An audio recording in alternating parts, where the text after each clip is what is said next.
Sud Radio, comment va la planète ? Comment va la planète ? Eh bien, elle prend soin de sa biodiversité, qui pourtant est en souffrance en ce moment. On en parle aujourd'hui avec Conception Alvarez. Bonjour Conception. Bonjour Jean-Marie. Journaliste à novetic.fr, spécialiste de l'environnement et de la transition écologique. Ce matin, vous nous parlez justement de biodiversité, mais aussi, de justice. Et oui, vous allez vite comprendre le lien.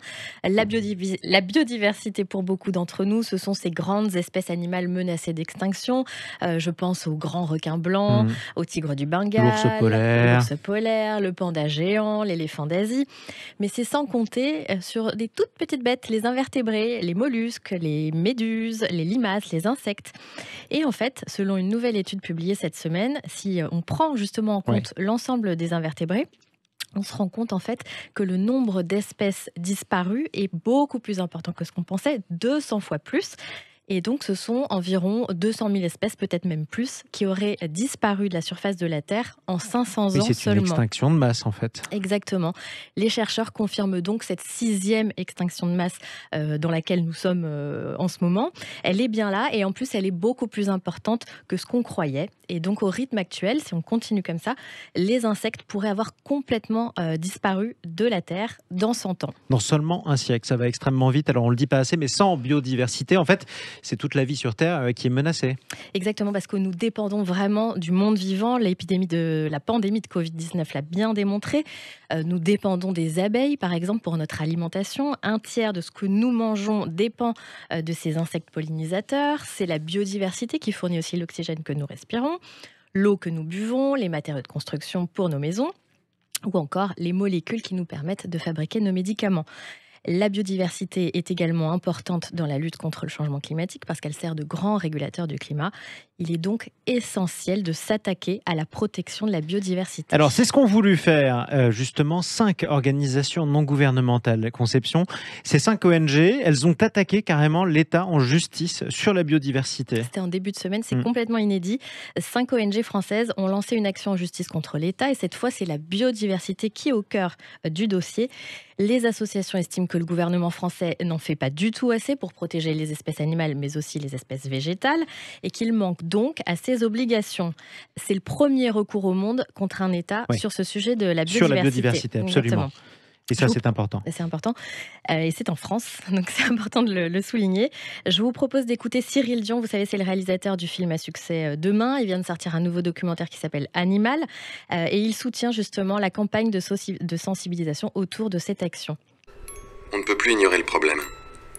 Faire comme s'il ne nous menaçait pas directement. Nous sommes en train de vivre la 6e extinction de masse.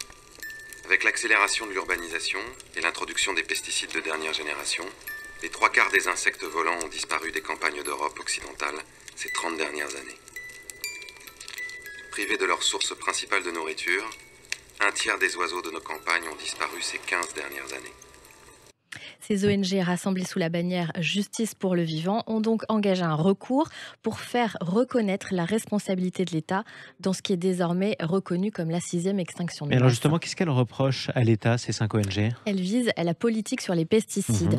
Il y a plusieurs exemples, je vais vous les citer, mais le chef de l'État lui-même, en début d'année, dans une interview au Parisien, l'a reconnu. Il a échoué sur le glyphosate. Vous savez, ce désherbant qui est encore très utilisé. Il avait promis de l'interdire d'ici fin 2020.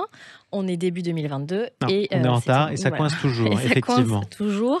Un autre exemple aussi, alors juste pour préciser, le glyphosate a été classé comme cancérogène probable pour l'homme. Il est aussi néfaste pour les sols et la faune, notamment pour les oiseaux sauvages et les abeilles qui sont si précieuses. Autre exemple d'échec sur les néonicotinoïdes, c'est un insecticide aussi très dangereux pour les abeilles qui a été interdit en Europe en 2018. Mais en France, il y a des dérogations qui sont accordées. Elles ont été accordées l'année dernière, encore une fois cette année, pour sauver les cultures de betteraves. Mais c'est quand même très mauvais signe pour la biodiversité. Au-delà de ces 2 exemples emblématiques, les ONG dénoncent l'échec de tous les plans éco-phyto, ces plans de réduction des pesticides lancés par les gouvernements successifs. Elles estiment qu'il faut revoir toute la procédure d'autorisation et elles espèrent en fait obtenir cela avec ce procès qui s'ouvre. Alors ça, c'est pour le principe, sauf qu'il y a la justice. Est-ce que concrètement, elles peuvent vraiment la remporter, leur action ? Alors, elles essayent de se calquer sur l'affaire du siècle. Vous savez, c'est cette action qui a été lancée fin 2018. Le même principe, mais sur le climat. Sur le climat. Donc, ça a été lancé fin 2018 contre l'État sur l'inaction climatique. À l'origine, c'était Notre Affaire à tous qui a lancé cette action. Elle est aussi dans les 5 ONG qui attaquent l'État sur la biodiversité. Et l'affaire du siècle a déjà remporté 2 victoires importantes. On ne le sait pas assez, mais les juges ont reconnu l'inaction climatique de l'État. Elles l'ont aussi condamné à réparer ce qu'on appelle le préjudice écologique, en fait, qui a été causé par la non-atteinte des objectifs climatiques de la France.